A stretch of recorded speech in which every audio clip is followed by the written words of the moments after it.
right, welcome everyone to our session, Test Driving Document Automation.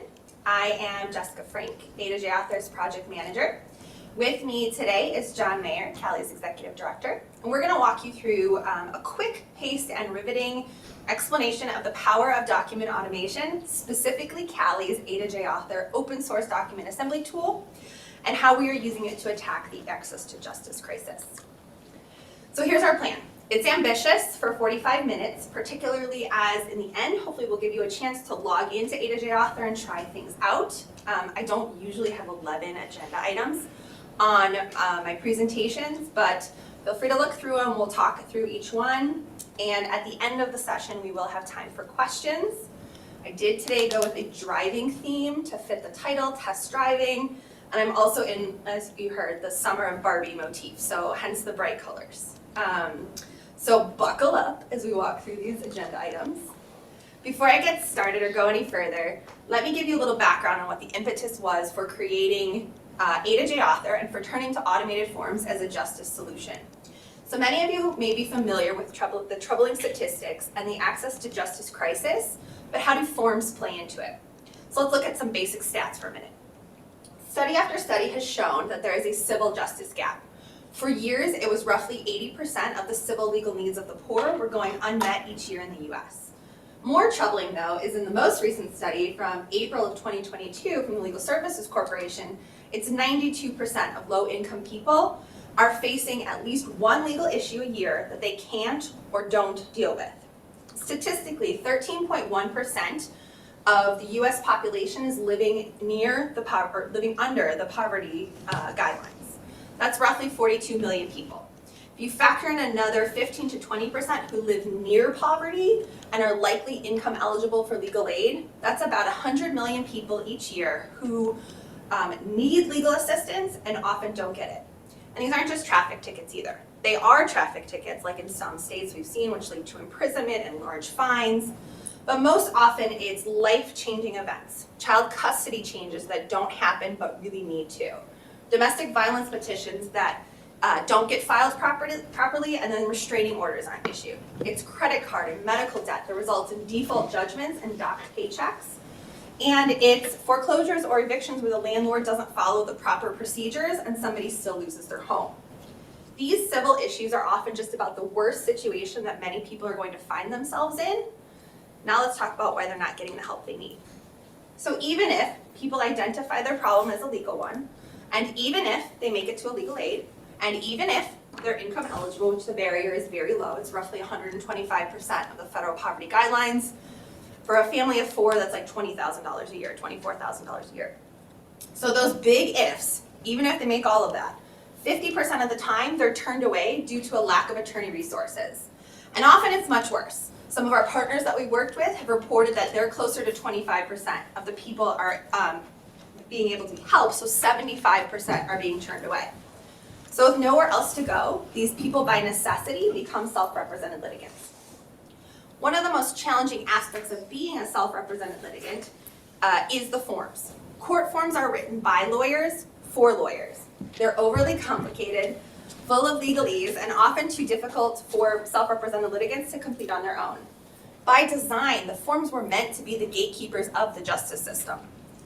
So to recap stunning statistics, 100 million people who are too poor to afford a lawyer, there aren't enough free or low-cost lawyers by 50 to 75% of the need, and when people are forced to go into this system alone with these legal form barriers, they're only dealing with just about the worst situation in their life. So that's where automated forms come in. Automated forms allow courts and legal aid organizations to amplify the expertise of a single subject matter expert. So the lawyer's knowledge and the guidance for filling out the form, for defining legal terms, for explaining the quirks and the technicalities of the law can be captured in an automated document. Once captured, it can be shared on the internet 24/7, 365, hundreds of thousands of times. The automating of just one form can create a ripple effect that goes out exponentially for years. That's where A2J Author comes in. CALI and Chicago Kent developed A2J Author in 2005 as a tool that was intended to transfer that expertise of a lawyer into a form that could be accessed hundreds of thousands of times, whenever. It's multiplying the impact of a single person's expertise in a way that didn't require coding. It's lawyers, it's law students, it's legal professionals who are using the tools within the software to build out complex expert systems. To date, this is the example of the A2J guided interview.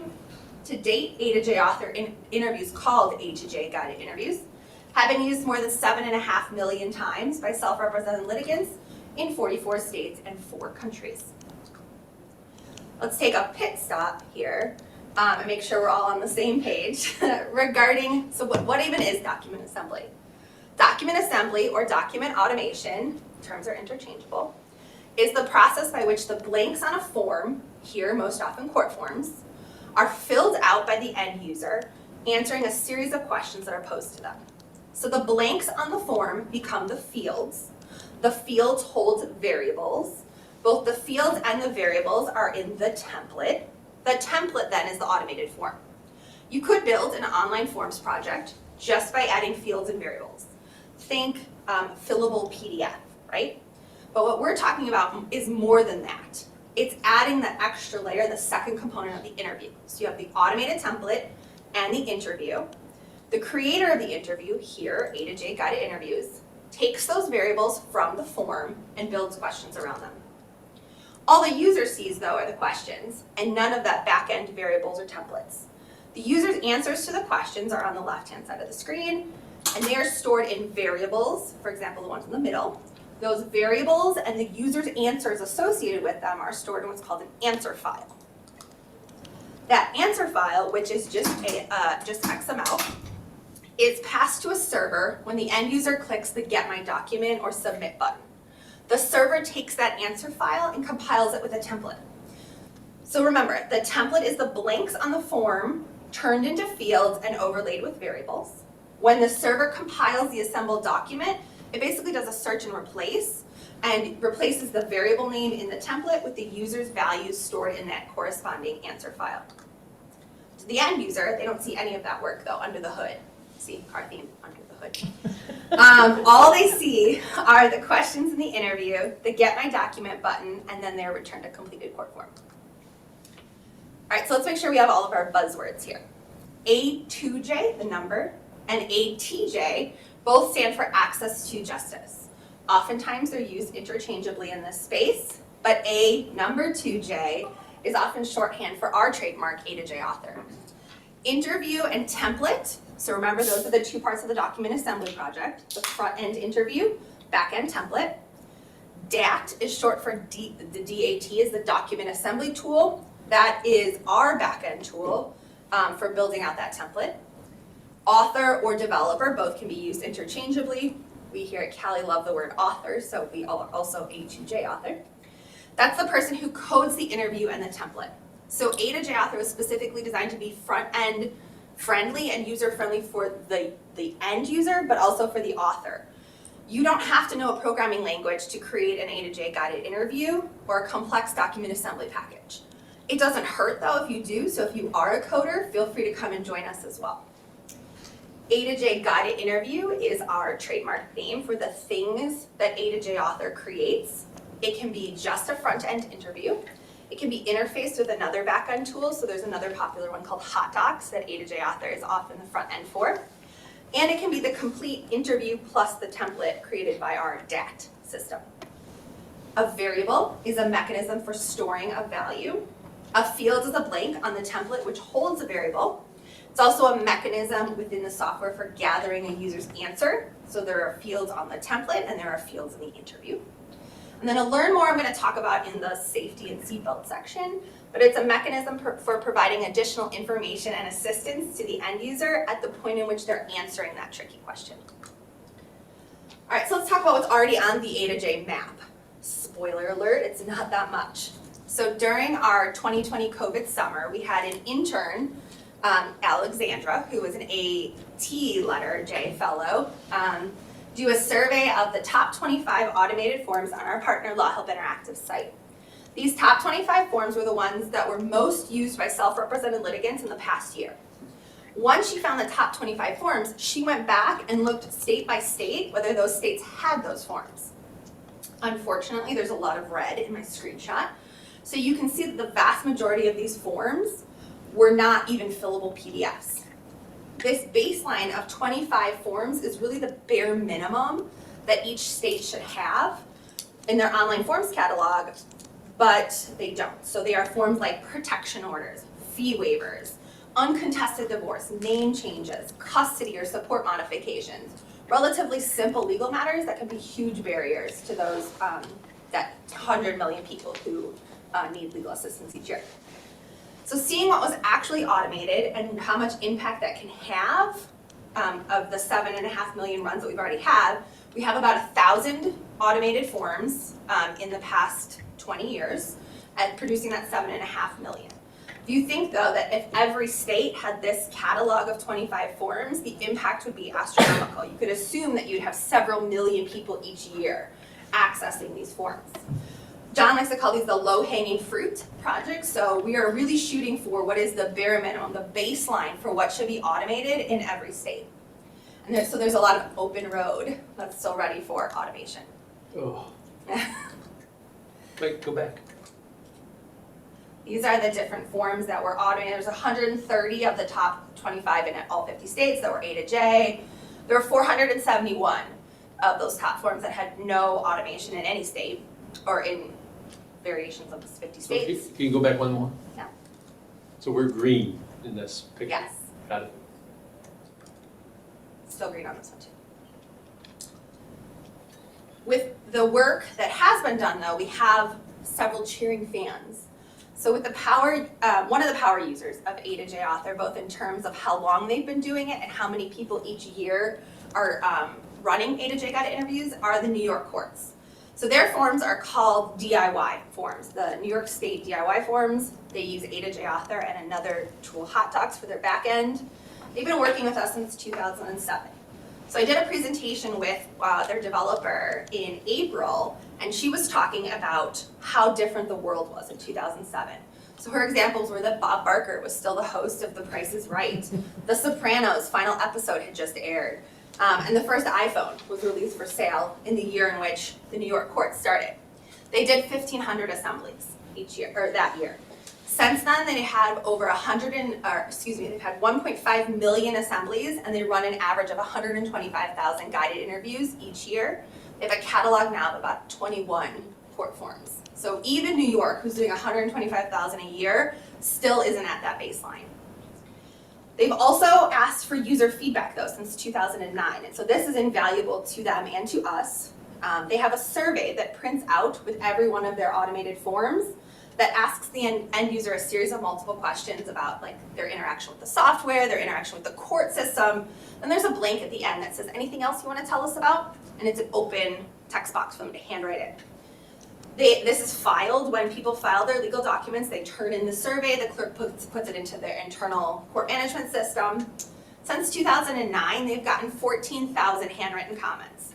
So I've never handwritten a comment on a document, so to think that 14,000 people took the time out of their day to write something about it is amazing.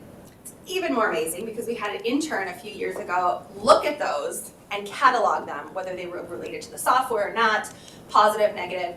95% of those were positive and included some of these DIY testimonials. So it was helpful during a difficult time. Court forms are confusing and hard to fill out. Very user-friendly. All forms should have DIY programs. So you're hearing it from the mouths of the people who are actually doing it and using it. So now that I've sold you on document automation, you're really jumping to do it. It has a proven track record, and it has hordes of adoring New Yorkers, which if you've met New Yorkers, you know that's impressive in and of itself. Let's learn the rules of the road. So here are the basics. Before you're allowed to try it out, these are the rules that everyone should have to read. This is your little driver's ed manual. First, narrow the scope of the project. So think Goldilocks here. You're going to want the project to be not too big, but not too small. It needs to encompass everything that you need for your goal without being overwhelming and trying to add on, well, it would be really great if it did this, and if it did that, and it becomes a ginormous project that's never finished. So narrowing the scope is a really important tool when you're starting.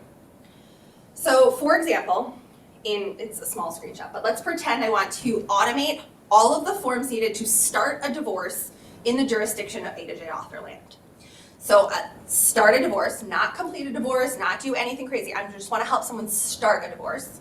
I'm limiting it to a jurisdiction of A2J Author land, so I've already narrowed it there. Then I want to decide on who my forms are going to help. So not every form is for every person, and not every person in every situation should or can use an automated form. So you really got to do the triage here, and we want to help the most amount of people we can, but not everybody is going to be able to do DIY. Some people are just going to need full service representation, and that's okay. You can still help this other pool of DIY. So for example, here, my form is going to be starting a divorce in A2J Author land for people who have 5 children or less, and who all have the 5 children have the same biological parents. And they're not going to have any property jointly owned over $25,000. So that's really narrowing it, but I'm not getting into multiple parents to contact for a divorce and stepchildren and whatever. I'm not dealing with that. And I'm not dealing with people who own homes potentially, or who own large estates that are going to be difficult to divide. This is for low-income people, unlikely to own property over $25,000. This is what I call it, or the term is creating a user persona. So I created a user persona of 1 to 5 people who I'm going to keep in my head as I'm automating about who is going to be using my form. So you think about them, what kind of data access are they going to have? Are they going to be doing this on the bus on the way into work? Are they going to be doing it on their lunch hour, or after the mom puts the kids to bed? Are they going to know all of the information that I'm going to ask them? Are they going to need to gather something? Are they going to be somebody who typically knows their kid's school address and the father's place of income or whatever, or place of work? And how much time are they going to have to complete it? Are they going to need to be able to save and come back, or is this a one-off thing? Like, are they just doing a quick fee waiver, you can knock it out in 15 minutes and be done with it? Or starting a divorce, you're likely going to need to come back, gather information, start over again. Those people you keep in mind. And then I want to gather all the forms that I need to accomplish that goal. So do I need a cover sheet and a notice of service and a sample judgment form to start off the process? Or do they just need that one motion for the petition to start a divorce? So think about what they need to gather all of the forms they need to accomplish that goal. Less than 5 kids, personal property under $25,000 in the land of A2J Author. Then you want to define the variables. You want to highlight all the spaces on the form that are going to become, all the blanks that are going to become variables. So my screenshot here, I want to make sure that I am going to have a variable and ask the user all of the places in which I'm going to have to gather information from them. And then number 3 then is to create your outline, your script, your flow chart, whatever, your storyboard, whatever you want to call it.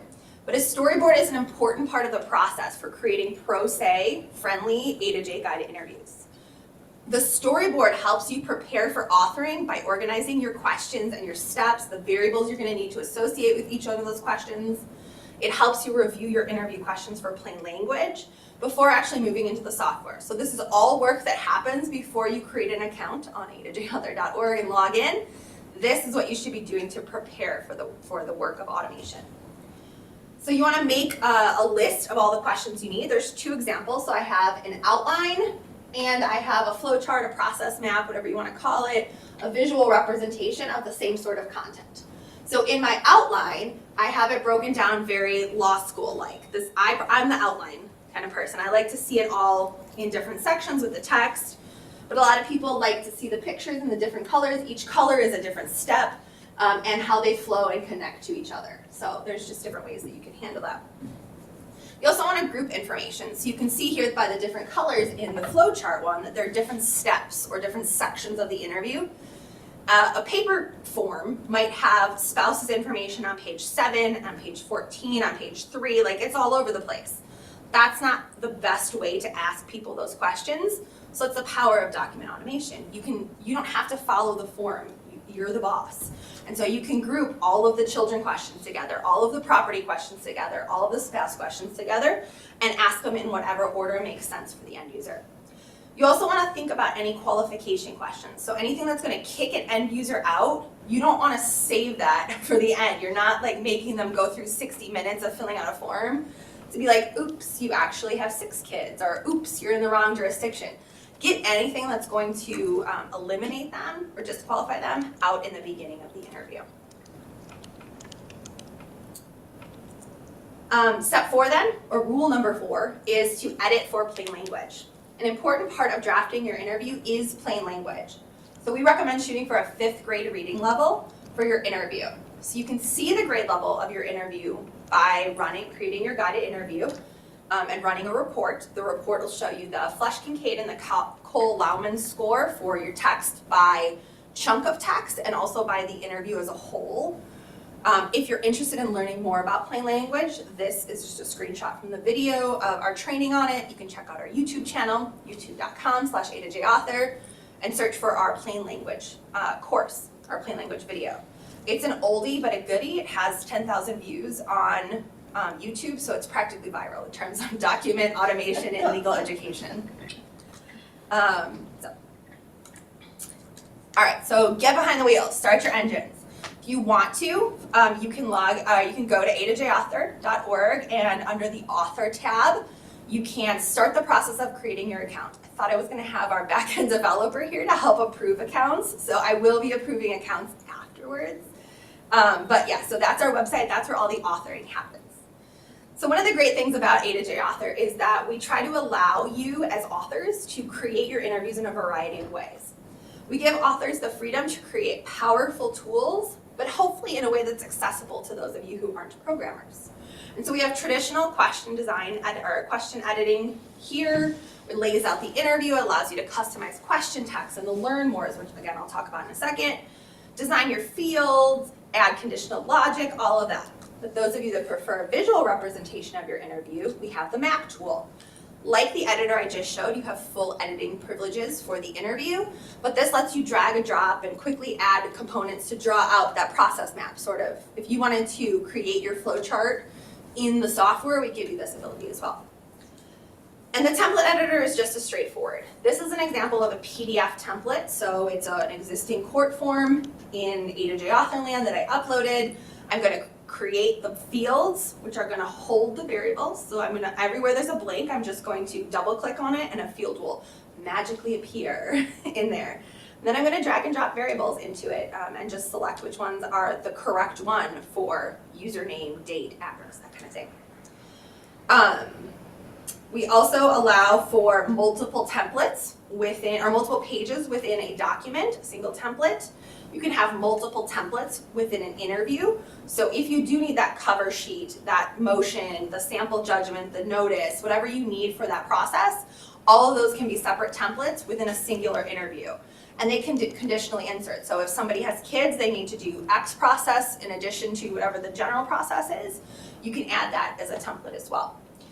Most interviews range in complexity between 25 and 75 questions, but there are some interviews that have 400 to 500 questions. So you're really only constrained by your willpower to wrangle a large document assembly project.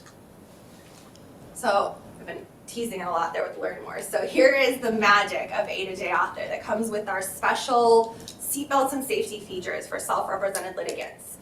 A2J was specifically designed for self-represented litigants. It was not designed for commercial use in terms of you're not using it in an insurance company, lawyers aren't using it to generate the forms quickly in their office. This is meant for people who have that 5th grade reading level, who maybe are English is not their first language. Maybe they're obviously dealing with the court system, which for the best of us, that's a frazzling situation. But if it is losing your kids or losing your home or whatever it is, it puts you in an even worse position. And so a lot of these seatbelts and safety features were designed specifically for self-represented litigants. That's what sets us apart in document assembly. So these are what we call our just-in-time learning features. One of those is a learn more that's here on the screen. Learn mores are a great way to give the end user additional information at the point in which they need it. Just in time to answer the question, additional information is displayed to them. This is an example of a pop-up, actually, not a learn more, but it's a way to provide a definition of a term. You can have a picture, you can have text, you can have a video, you can have a combination of all of those, so you can create a multimedia experience for your end user. A lot of times a pop-up is used for an example like The question is, how many children live in your household? Do my grandkids count? Do the stepchildren that live with me 65% of the time count? Does my nephew, who I pay most of his resources for, like I'm paying for his school, does that count? All of that is information that a lawyer would know or a law student as they're researching this. That can be put into a learn more. So at the point at which the end user goes, I don't know how many kids live in my house, how many children, who counts? You can have a learn more that says who counts as a dependent or who counts as a child in your household with additional information. Or like here, this is an example from Illinois Legal Aid Online, another power user of A2J. They are defining the term, they ask the question, are you an RLTO tenant? I don't know what RLTO is, but it must be significant because there's special ordinances in the city of Chicago that protect residents under this ordinance. And so it matters if I'm an RLTO. But at the point in which I need to know if I am an RLTO or not, it can provide the definition and the additional assistance right there. The fun thing about the law is that idioms, jargon, and Latin are basically our bread and butter. You know, we all love those $100 words, and we spend a lot of time in law school learning them. That's not going to work here in the pro se litigant facing forms, though. So remember, 5th grade reading level, and we want to make the interaction that the end user is having with the court process as easy as possible. So don't add in another layer of expecting them to know all of these Latin terms, even ones as simple as, are you the petitioner or the respondent? Like somebody who has never dealt with the court system before is not necessarily going to know how to answer that. So you have to take it back at basic levels. We've made a lot of improvements also in the last 3 years related to accessibility. A lot of our accessibility work relates to WCAG, which is the Web Content Accessibility Guidelines. Those are the standards across the internet that often meet ADA compliance issues and help people who use screen readers or have visual issues or sensory issues. We've done a lot of work with our A2J Viewer, which is the tool used to play interviews for end users. That's what you're seeing here. And to convert it into WCAG 2.0 AAA compliant where possible. That's a whole other webinar and a whole other training that I've done. Also on our YouTube channel is a plug for that. If you are interested in document assembly software and how it relates to accessibility for end users. But language access is also an important part of that overall accessibility. So within A2J Author, we support 16 languages. We've done the work of translating things like the back button, the next button, continue, the stuff that's common across all interviews.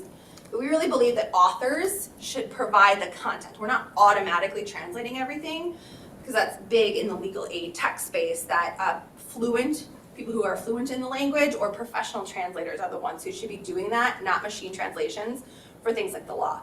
So we leave that open to you as authors, but all of the stuff that goes around an interview is an example. This is an example from New York where they have the interview in English, but they have one of those pop-ups that says Espanol, and the user can click it, and they are shown the same text in Spanish. So it's great for like a kiosk situation where you have a navigator or a guide helping the person who needs to read it in English, but the user is more comfortable reading it in Spanish. Same common situation, maybe grandma brings grandson or granddaughter to help with the court forms. They can read it in English, but the adult is able to read the same content in the language that they're most comfortable in. This goes into that user persona. Who are the people who are going to be using your form? Where in life are they going to be interacting with it? And what difficulties are they potentially interacting with? So with a grant from Lone Star Legal Aid in Texas, we worked with them to translate our hosting site, which is a2j.org. As a side note, CALI provides free hosting for A2J guided interviews for self-represented litigants, in large part because of CALI member law school support. So you all are actually taking a crack at this access to justice crisis, and you didn't even know it. So, pat yourself on the back. So now, with these two translations, end users start on the Lone Star Legal Aid site, which has the content in English, Spanish, and Vietnamese. They're taken to our a2j.org landing page that you see here, and then they run through the interview in one of those 3 languages, and their document prints out. A lot of times, how they'll do it is the document will print out in English to be filed with the court, and then it will print out a second copy in whatever language the end user is using, so that they have a copy of it as well. So it's a full wraparound experience. So if you have projects in mind, by all means start them, but if you don't have an immediate project, we have sample exercises to get you started. So this is an example of one that we have on our website. We have 12 sample exercises. Some range in complexity from 30 minutes, a quick and easy automation one. Some are several hours. If you're really gonna dig deep into the software, try it out here before you try and do your real project. All of them come with step-by-step instructions and screenshots to hopefully get you through the entire process in a self-guided experience. So hopefully you will go home and try these. They're available on our website under the Learn tab. John? You're doing fine. Okay, you want me to just keep going? Yeah, sure. Okay, so why is CALI in the A2J driver's seat here? John added that picture, not me. So law students learn by automating, and they're getting a lot of the practice skills that they're gonna need to be lawyers for the next 30 to 40 years. It increases their awareness of the access to justice crisis. A lot of law students don't come from that same target demographic of 100 million people. They're in law school, so they're highly educated. They're often more affluent. They maybe haven't interacted with the justice system yet at a basic level. It's also teaching them tech competency, which I'll talk about more in a second. Yeah, I'll take this. So, did I toss that slide in? So this came out fairly, a little bit later than even the early stuff about the size of the access to justice crisis.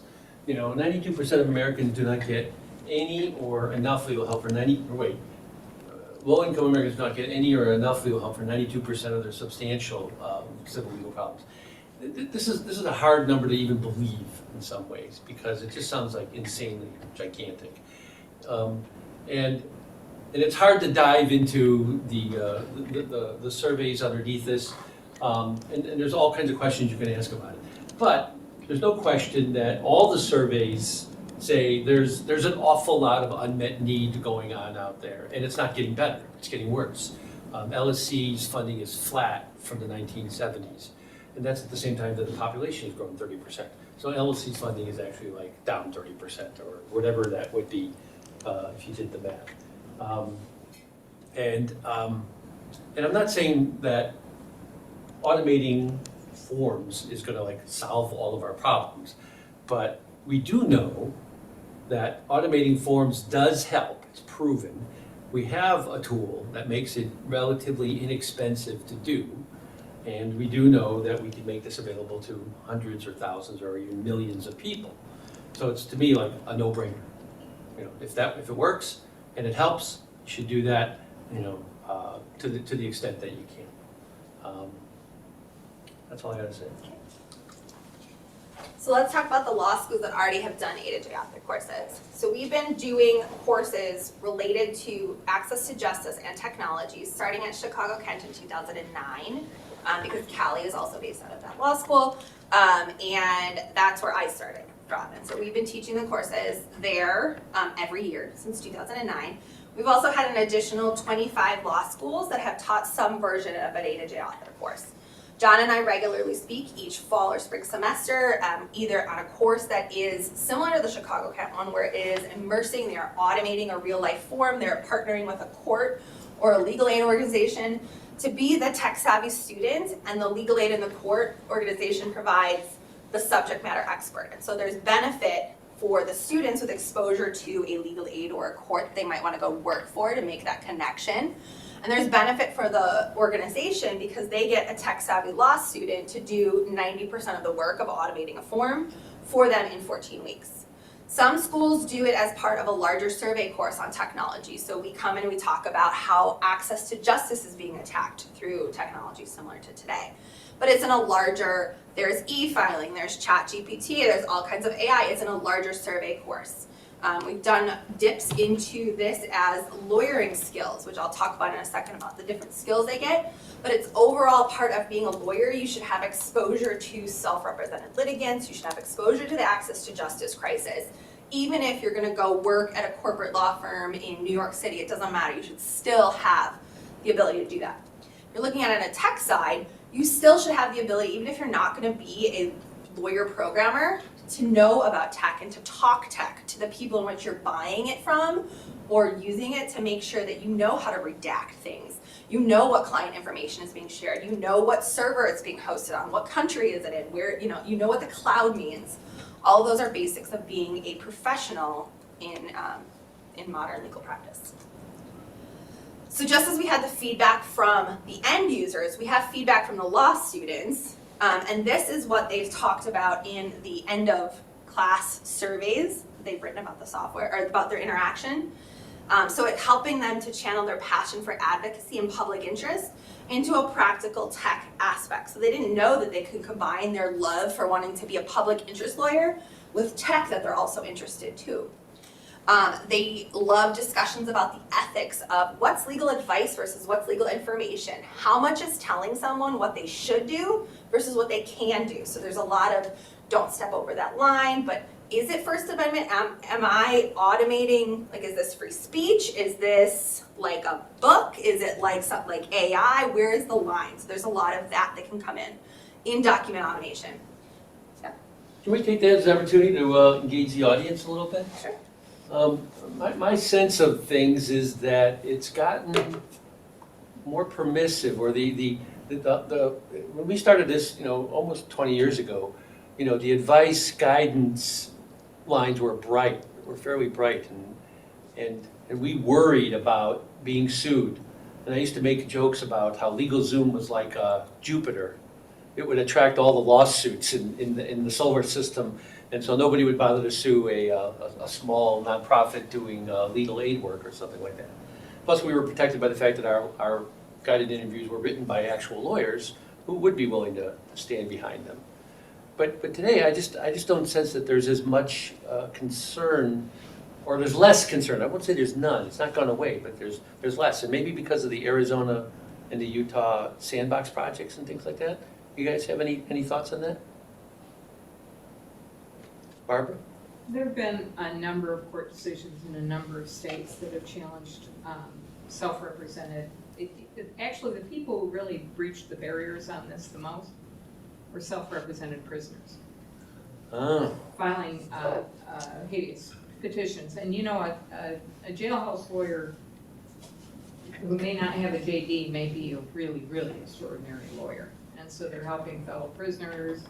And there are several cases, I know the one best from Missouri, because as a matter of logic and precedent, they make no sense whatsoever. But as a matter of access to justice, they make perfect sense. Where the courts say, well, this really isn't advice. This is really just information. And really, these are factual matters. These aren't legal matters. A habeas petition is just a factual argument. It's not a legal argument. For anybody who's done habeas work, it's like absurd. But that's what they say because they recognize that this is access to the courts and access to justice. And so they carve out this exception for folks who they know are never going to get a lawyer. Yeah. And I think to the extent that A2J stays in that, most dire access kind of space, I'm just not seeing courts go in that direction. Not for reputable. I mean, obviously there are people what they're looking for. Are you taking advantage of people? Sure. Not are you displacing lawyers? And that I get the fear. Nefarious characters will take advantage of people, and then chaos will resume, or will ensue. Except for the fact that people representing themselves without any guidance or advice, don't have a good time either. Dennis? Yeah, I think it's, I actually disagree with you. I think it's going the other direction right now. I mean, if you look at the Josh Browder story. I'm glad you brought that up, yeah. Total uproar, Yeah. By lawyers saying that was totally improper. So do you guys know what he means when he says Josh Browder? Can you tell the story? Yeah, so Josh is not a lawyer. Started something called Do Not Pay to fight traffic tickets. It's an app. And he started to experiment with ChatGPT in, I guess, the first of this year. And so in what was kind of a marketing stunt, frankly. He Pure said, stunt. what I will do is, I want to find somebody who's willing to essentially go to traffic court, and we'll give them earbuds, and they'll get answers from ChatGPT when they're asked questions. Okay. You would have thought he was burning down the Supreme Court. And so there's a lot of concern about that. Now, one of the concerns was that in the access to justice space, it was another way that these people could be taken advantage of. So you have those lines. I think that there are a couple of states, Florida, others, California probably. I personally would not take the chance of doing anything innovative with technology because I think they treat it as a pure monopoly there. Mm-hmm. And, so I think that ChatGPT is going to bring out even more of that. So I see it, I would say over my experience of all this, it feels like we're in a retrenchment period. We're actually moving backwards where I would have thought we had gone further forward. Because of COVID, I think we're actually in that retrenchment period where we're trying not to learn the lessons that I think the courts learned during COVID. Mm-hmm. We have the courts in Florida and California. This automation is coming from the courts. So you can't have an unauthorized practice of law if it's the court doing it, because the courts can't practice law. And so there isn't necessarily innovation coming from the private sector and legal aids, but it's the court doing it themselves. Tomorrow we have a session with the Kentucky courts who are coming in. Their administrative office of the courts has worked with us for the last 2 years to automate forms, and they're going to talk about sort of their origin story and how COVID taught them that, like, oh man, we should get some stuff online because people can't come in person, and they're doing like $1,500 a month now and helping people. So plug for that session tomorrow. I think it's similar. I think there are similar learnings in Michigan as well where I'm at. Yeah. During COVID. Michigan Legal Aid is a real powerhouse too. Michigan Law Help, they're sort of a standout in this tech space as well. So it's as you were mentioning, the jailhouse lawyers being the most sort of, they might know more than actual lawyers. In part of the course on A2J Author, there was a 25-hour requirement for the law students to go sit and observe self-represented litigants. So either they were sitting in housing court or debtor court, whatever it was, or they could work at the self-help desk, which was sitting next to someone, helping them fill out their online forms, finding which form, how to file. And those students who worked at the self-help desk were like 4th year associates already at their level of knowing how the justice system works at a fundamental level. It blew my mind. I mean, I was their supervisor and I was technically an attorney, but I had never practiced. And they knew so much about the heuristics, the rules of thumb. How many copies do you need? And when, don't go see Judge so-and-so on Tuesdays because he hasn't had his coffee yet, and whatever it is. But those students were better lawyers than most lawyers coming out. So same sort of expertise. And they can get that from this course. You had your hand up? Oh, yeah. Well, I think the conversation has kind of drifted. I think thinking about like access to justice as access to legal information, and there's this tension there because most legal information is clunky, hard to understand, complex. So if we're talking about what's harming clients, possibly the whole legal system itself is very hard to understand. It's hard to even teach it to students. So when we break it down and we put it into plain language, does that then transform what was once legal information? Does that then transform into legal advice? Right. Because we're almost decoding this information or translating it. Is that the part that turns it? So I was just thinking about that. We used to have a whole day where a lawyer from Illinois Legal Aid Online would come into the class and talk about what is legal information versus advice. What is should versus could. Anyone could do this. It's a Mad Lib. You can choose your own adventure. So that's not legal advice. But if I'm telling you to do this, that's a should and that's legal advice. But it falls in the software. Like, all of the options are there, but if you are being directed down a branch, that feels more like a should. But law librarians and in both law schools and in public law libraries have a real problem with crossing that barrier of what is information versus advice. And that's what's good about these forms. You can just say, well, the software says this, or the guided interview does this, or here, I'll help you with this, but I'm not giving you the advice. The tool is giving you, the information you need. So that helps create that barrier. I think in part where we see the lines being drawn are between for-profit and not-for-profit. I mean, you see it in the restrictions on advertising rules. In-person solicitation is unethical unless you're a nonprofit. There's all these kinds of lines that are drawn that are to protect the political, right? Political speech. And to me, this is a political project too, when you're decoding the system and making it accessible. Yes. That's strong First Amendment grounds. But if you're the robot lawyer and you're charging to get the earbuds to not have to pay your ticket, then that's a whole different, a horse of a different color, as they say. One of our The partners same person is still helped. Yeah. In the same way, which is Well, it's where I think that becomes the difficulty in that balance. It's not the Just same deserved way. it. We That would shit. not allow even a lawyer sitting beside somebody to say, this is the way you should factually answer this question because it's better for you. That's not permissible. And it's not, shouldn't be permissible using headsets either. Good On point. the First Amendment side, there's Mark Lauritsen is another pioneer in this space, and he writes a lot about code as First Amendment and the protections that are typically applied to First Amendment cases being applied to technology and advocating for that use. But here is the skills that you get in one of these A2J driver's ed courses, right? So you learn empathy.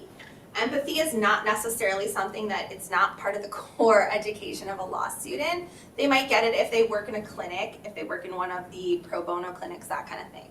But empathy, learning how to interact with somebody who is in a very emotional state and listening, just listening skills are really important and don't necessarily get taught in law school in a way in which you are absolutely going to need that. If the majority of law students leaving law school are become solo practitioners or small firms, you're gonna be interacting with people for the most part, so you need to learn that.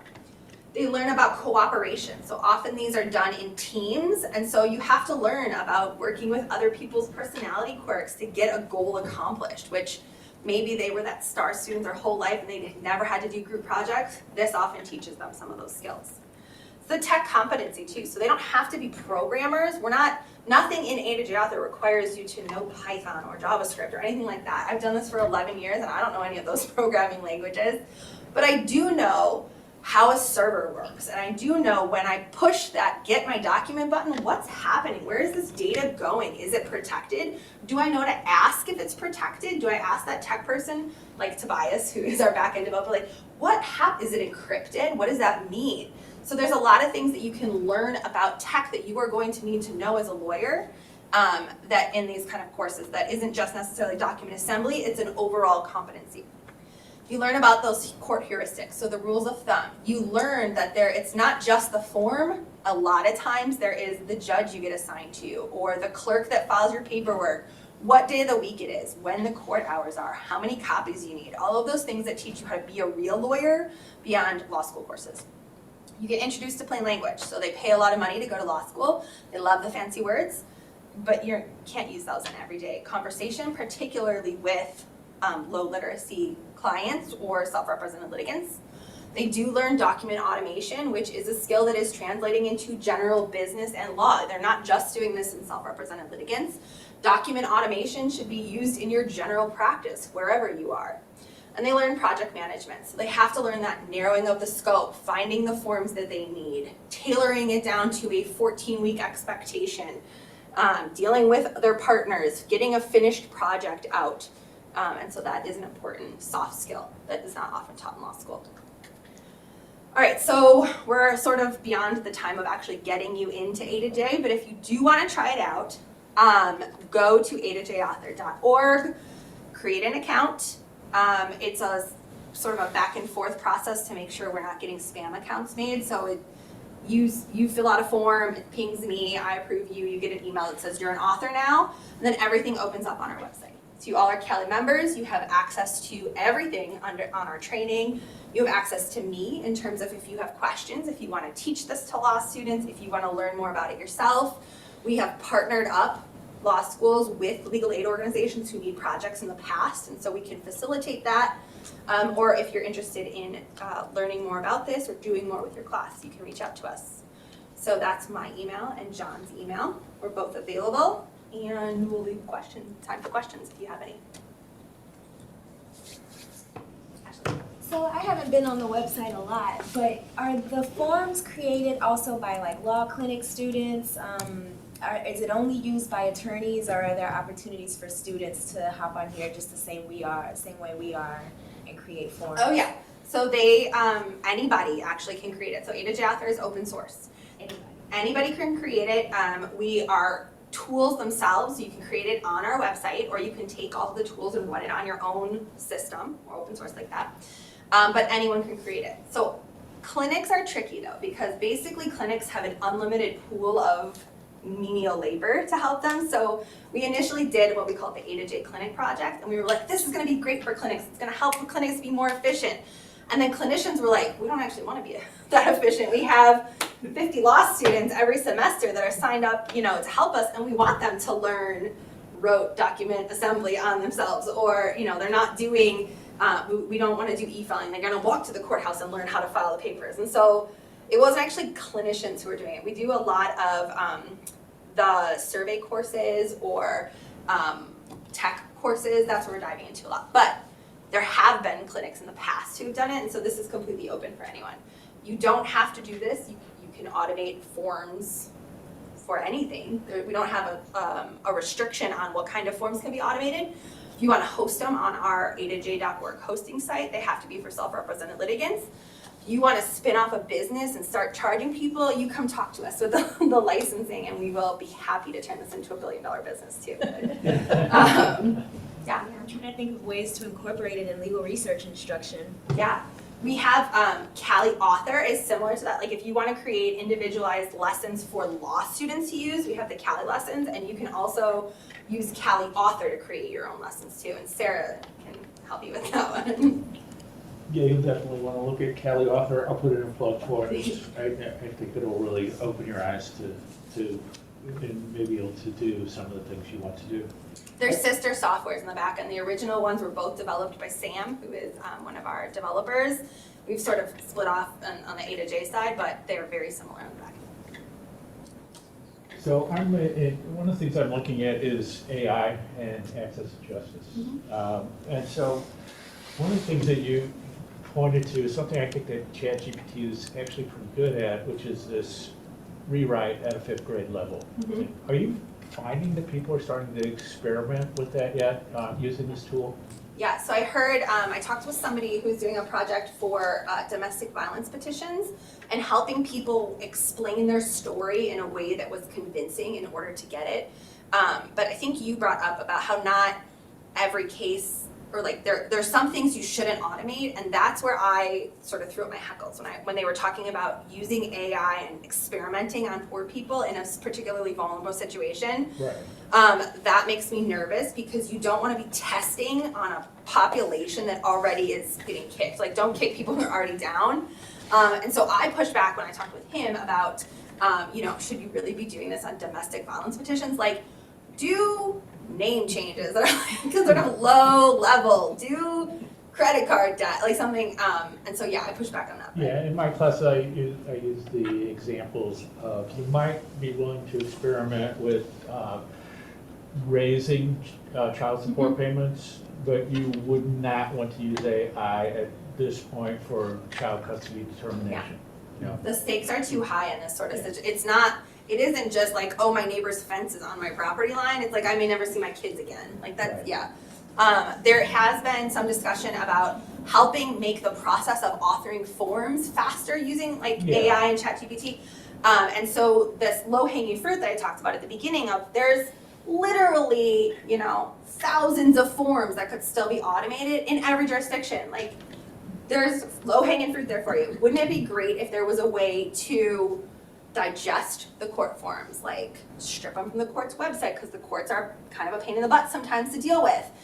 What if the AI could read and come up with a series of questions, and then, an author just has to review it, and you can churn out quicker document assembly packages. So we are looking into those kind of avenues. So in that case, looking at like Copilot, Yeah. because we don't want to produce text, we want to produce XML. Right. And there's ways to train a tool of an open source LLM on your formats, and you say, here's a bunch of here's a bunch of things I want you to turn into questions that are in the A2J Author format, which is the thing. And so, and this is only preliminary thinking, so that gets you like a first cut at a guided interview. Now, the problem is, I don't know that I can train the AI to know which order of questions or something like that. It's too much of a heuristic that I fear only humans are capable of with specific experience in the space. And not a lot of people are writing articles about that sort of thing. Yeah, So I that's mean, gonna give you that like test. the A2J AI people I've talked to, it's like Manley and Knowlton, people like that, Uh-huh. is sort of the Document. interesting areas. Can we take, and even Mark Lortzen as well, can we take what's essentially a narrative, free-form thing from a client, have ChatGPT turn that into a prompt that puts it into some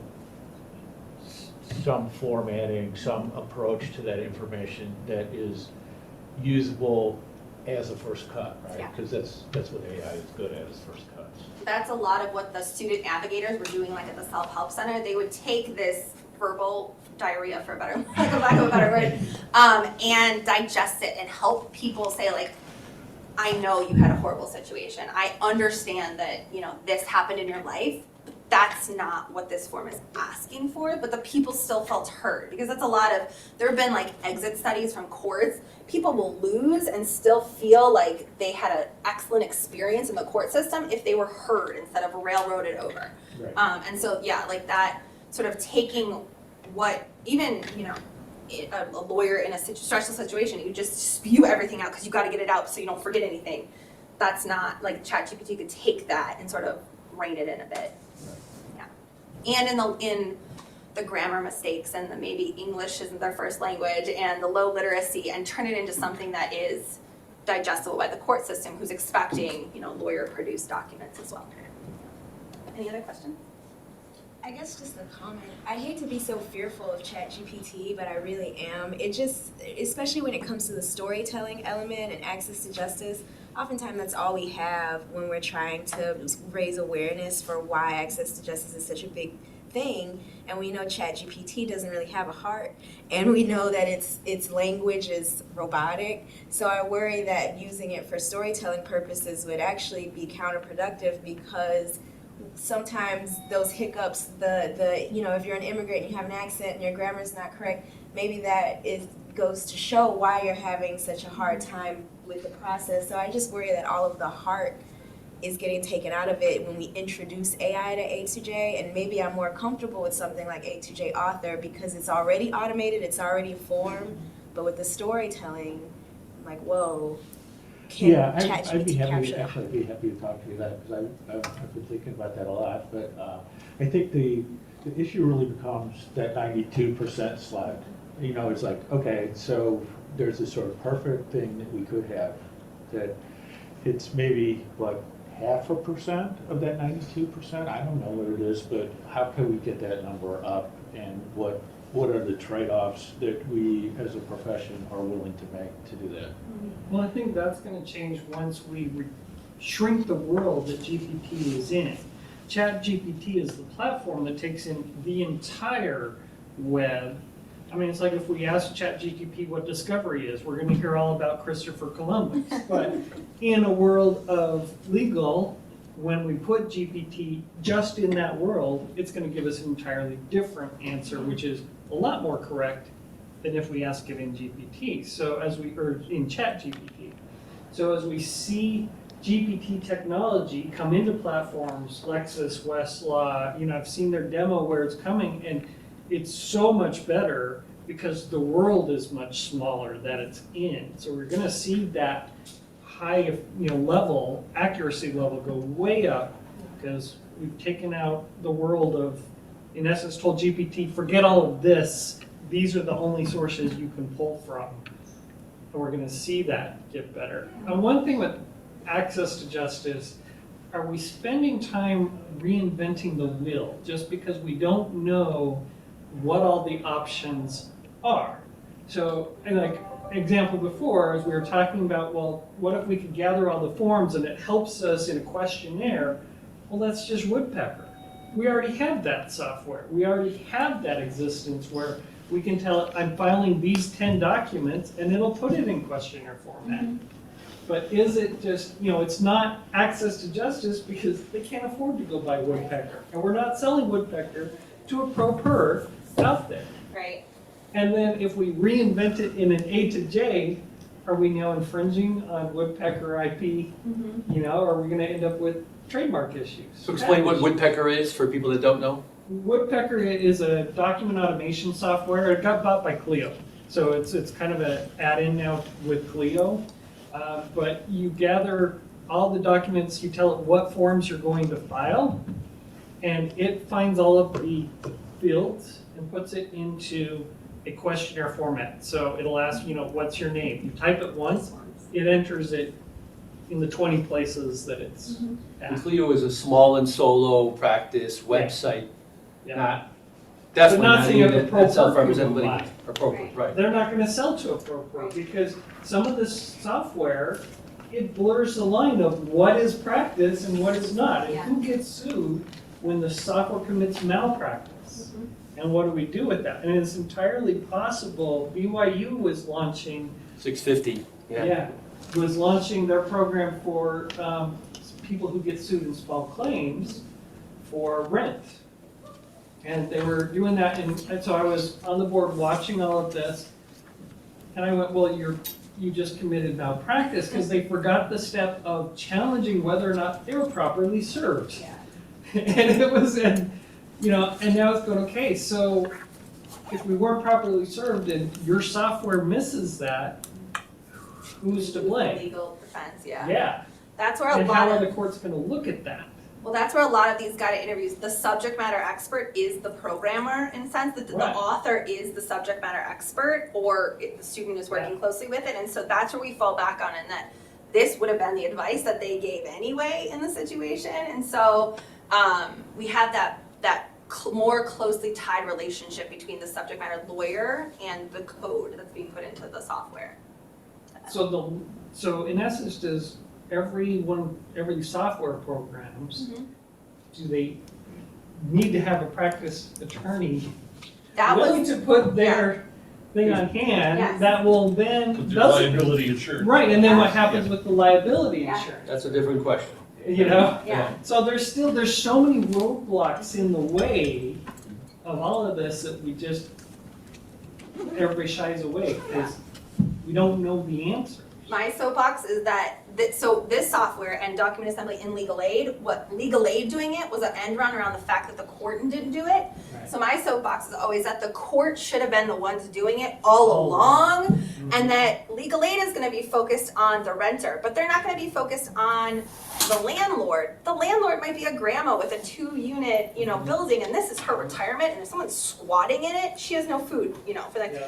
So the court always should have been the one to do the landlord and the tenant, the petitioner and the respondent, whatever it is. And so that's always, it always should have been the courts. It never should have been legal aid. But here's where we're at. Luckily, more courts are starting to realize after the pandemic that hey, this doesn't have to be like the 1600s. Let's move it forward. What you just said was so interesting because it seems like there's this huge middle ground of, low bono people who don't qualify for legal aid, and yet they still can't afford an attorney. And so you'd also have to if you want to be a nonprofit, then you have to put those salary restrictions in there. So they're still kind of missing. And so, It's middle ground. And if the court was doing it, there are people, particularly young, I grew up on YouTube. I'm not gonna call the plumber every time my sink leaks. I might YouTube it and see if I can't break my sink a little worse. So there's a whole generation that maybe could afford a lawyer, but that's not my first instinct. My first instinct is to go to YouTube to look for that legal eagle that you talked about in your presentation. And so that also is a target population the court should be helping. It doesn't just have to be the poorest of poor who have nowhere else to go. This can be that middle ground too. We'll stick around though, it is time. I don't want to keep you all from snacks. So thank you all for attending. Super interesting. Yeah.